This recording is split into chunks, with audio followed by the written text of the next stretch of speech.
Hello guys, welcome to time 24x7 TV. Jagtial జిల్లా కేంద్రంలోని పోచమ్మవాడకు చెందిన లక్ష్మీ ప్రసన్నకి 29 సంవత్సరాలు ఉంటాయి. వెల్గటూరు మండలం రామ్నూర్ గ్రామానికి చెందిన తిరుపతికి 2 ఏళ్ల కిందట వివాహం అయింది. ఇద్దరు బెంగళూరులో సాఫ్ట్వేర్ ఇంజనీర్లుగా పనిచేస్తున్నారు. ఏడాది కిందట వీరికి ఒక కొడుకు కూడా పుట్టాడు.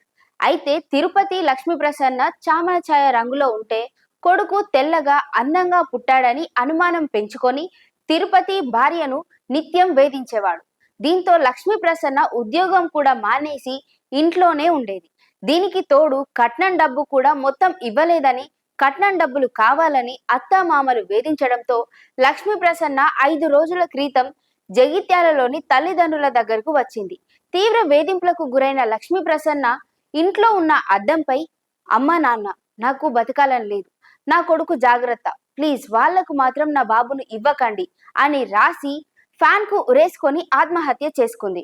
తమ కూతురు చావుకు భర్త అత్తమామలే కారణమని లక్ష్మీ ప్రసన్న తండ్రి ఫిర్యాదు చేయగా తిరుపతి మరియు తిరుపతి తల్లిదండ్రులపై పోలీసులు కేసు నమోదు చేశారు.